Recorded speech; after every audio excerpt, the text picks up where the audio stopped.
Pangalawang mga Kronika, Kapitulo 33. Si Haring Manases ng Juda. Si Manases ay 12 taong gulang nang maging hari ng Juda. 55 taon siyang naghari sa Jerusalem.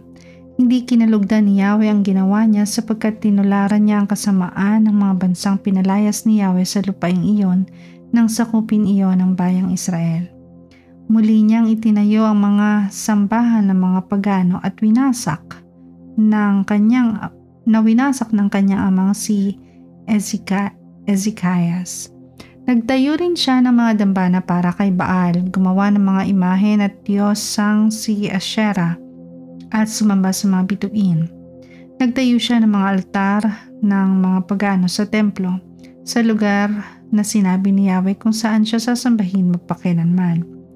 Pati ang 2 bulwagan ng templo ay nilagyan niya ng mga altar para sa mga bituin. Ang mga anak niyang lalaki ay sinunog niya sa libis ng Ben Hinnom bilang handog sa mga diyos-diyosan. Naging mahilig siya sa mga panghuhula, pangkukulam at salamangka. Nagpupunta rin siya sa mga sumasangguni sa espiritu ng namatay na at sa mga manghuhula. Dahil sa mga kasamaang ito, nagalit sa kanya si Yahweh, pati ang inukit niyang larawan ng Diyos-Diyosan ay dinala niya sa templo.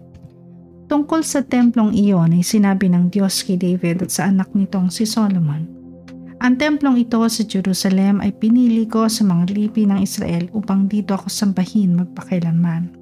Kung susundin nilang mabuti ang mga utos at tuntuning ibinigay ko sa kanila sa pamamagitan ni Moises, hindi ko sila aalisin sa lupaing ibinigay ko sa kanilang mga ninuno."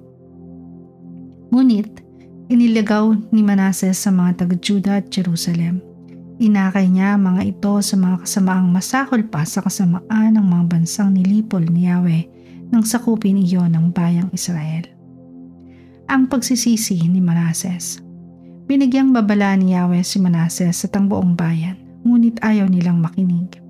Kaya ipinasalakay sila ni Yahweh sa hukbo ng hari ng Assyria. Nahuli nila si Manases, ikinadena at dinalang bihag sa Babylonia. Sa oras ng kagipitan ay nagpakumbaba siya, nanalangin sa Diyos niyang si Yahweh at humingi rito ng saklolo. Pinakinggan ng Diyos ang kanyang panalangin, kaya't pinabalik siya sa Jerusalem at muling naghari doon. Noon kinilala ni Manases na si Yahweh ay Diyos. Pagkatapos nito, nagpatayo siya ng karagdagang pader sa labas ng lungsod ni David sa gawing kanluran ng batis ng Gihon, patungo sa libis hanggang sa may pintuan ng isda. Pinaligiran din niya ng mataas na pader ang Ophel. Naglagay din siya ng mga pinunong kawal sa mga may pader na lungsod ng Juda. Inialis niya sa templo ang mga diyos-diyosan ng mga bansa at ang imahen ni Asherah. Ipinaalis din niya ang mga pader na ipinagawa niya sa bundok na kinatatayuan ng templo sa Jerusalem at ipinatapon sa labas ng lungsod. Ipinatayo niya muli ang altar ni Yahweh at naghandog siya ng handog na pagkaing butil at pasasalamat. Inutos niya sa mga mamamayan ng Juda na maglingkod kay Yahweh, ang Diyos ng Israel. Nagpatuloy ang mga tao sa kanilang paghahandog sa mga dambana sa burol, ngunit iyo'y ginagawa nila para kay Yahweh na kanilang Diyos. Ang buod ng kasaysayan ni Manases.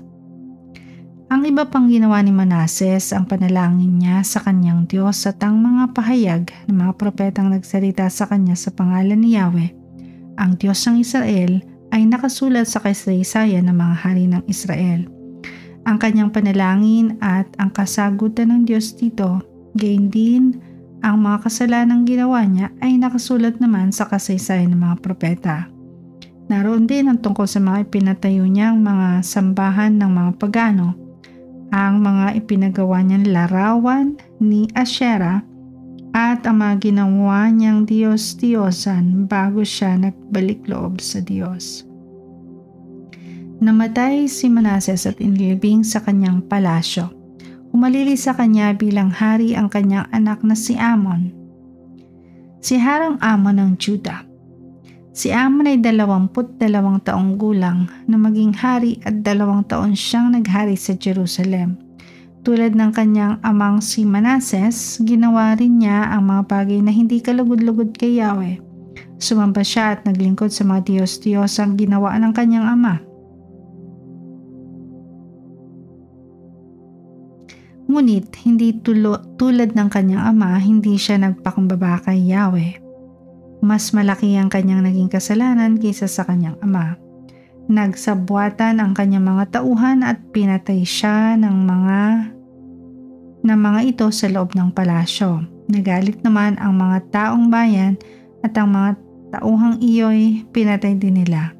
Pagkatapos, ginawa nilang hari si Josias na anak ni Amon.